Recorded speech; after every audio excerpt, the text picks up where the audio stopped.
Hey, what's going on? It's Matt, and I'm back with a buddy of mine, Tyler. What's up, Tyler? Not much. How you doing? So I'm doing great. We just had lunch. We're at Barleycorns. Check out the nice patio here. Just had some dock-style wings. What'd you think of the wings? Really, really good. Top notch. Top notch. So we're not here to review wings. We're here to talk about two things that I think are important that a lot of businesses fall into that mess up.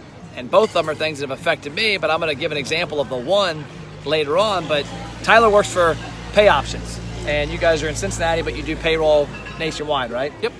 And we were talking about different things that he sees in the business and I've seen. And one thing that came up to me, which I think was pretty cool, the gym that I'm a partner in has employees. And about once a month, one of the employees will call me or email me or text me, hey, I need a pay stub. Hey, I need a W-2. Hey, I need something because they're applying for a loan. And I have to go dig through the software. I can never find it. I have to email it. It literally will take a half hour. It'll take what seems like to be like a 1 minute task, 30 minutes to an hour. You were telling me you guys have something pretty cool that eliminates that. Yep. So we call it employee self-service, where if an employee needs to go apply for a home loan, if they need any proof of income, they can actually log in. They have their own login, username, password, and they can view their W-2s and pay stubs as far back as companies are with us. So it alleviates that employee goes to the owner goes to the payroll rep or into the system. It's very much the owner, it's just off of the owner's shoulders. And you think about, I have a lot of restaurants that follow me. I have a lot of restaurant clients, like this restaurant. This isn't a client, but imagine this place, and we can see about 10 employees here. There's probably 20 working, probably 50 to 100 on payroll. They're going to go to the manager. The manager's going to go to the GM. The GM's going to go to the accounting person. The accounting person's going to talk to the owner. Something that if they had your system, they'd have their login. Yep. And the thing about W-2s specifically is, I know anybody listening to this, you've lost a W-2 at some point. Yep. How long did it take to get that second copy? With us, it's you log back in, you print it back off, and you go and file your taxes.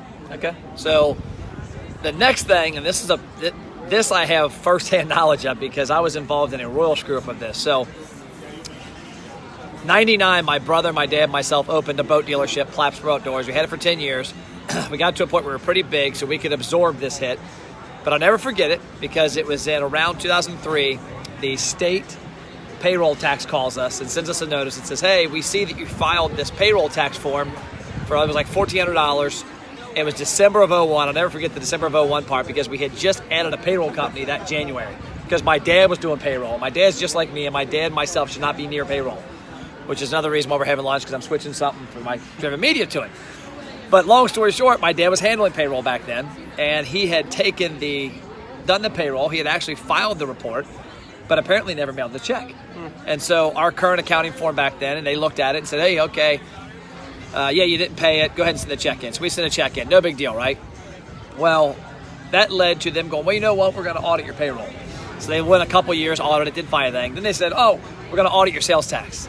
Didn't find anything. Oh, we're going to audit you with the IRS came in. So this led from a one missed check on a payroll to I think it was 2 years it took to place, but they audited 4 years total of everything. They ended up disallowing some meals and entertainment on our personal income taxes. Long story short, accounting fees, attorney fees, and the fee for disallowment of the stuff from the IRS, there was no major mistakes. It was like $100,000. Yep. So, I mean, I guess that's why people should hire you. Yeah, the big thing there is, I get a lot of businesses that have, the 1 to 10 employee range, whether they're a brand new business, startup, or their cash flow isn't what they want it to be, and they just don't want to spend the money on payroll processing fees. And the big thing there is that was probably the thought process of your dad is I don't want to spend money on something that I could do myself. Oh, I can do it. I got QuickBooks. I got this. I'll hit a couple keys. I know that's a conversation you probably had. Yep. And the big thing there is I get so many people that come to me and we get the deal done. We're starting to process payroll and they go, man, I can't believe I didn't come to you sooner because all the headache that I had last year would have not happened. Yep. So, in terms of fees, we are very competitive. We're a smaller local company, so we make sure that we cater to that small local company in terms of fees, in terms of, if you call in the day before a payroll's supposed to process, we can help you out and just get it going faster than if you call the larger company and says, sorry, we can't do it. But yeah, the big thing there is don't wait until something's wrong to pay very small Yeah. fees for something that is so beneficial. Yeah. Oh, and we learned it. But that's all I've got. So what I'm going to start doing is every week I'm going to get with people like Tyler that are in my trusted group, my BNI chapter, that are referral partners that I trust, that are great business owners, entrepreneurs, salespeople, that have a product that could probably benefit you. And I think that one, if I had met Tyler before he was born, 20-something years ago, actually you probably were a little baby, we might have spent a couple $100 and saved $100,000. So that's all I got. See you later. Have a great weekend. Thanks, guys.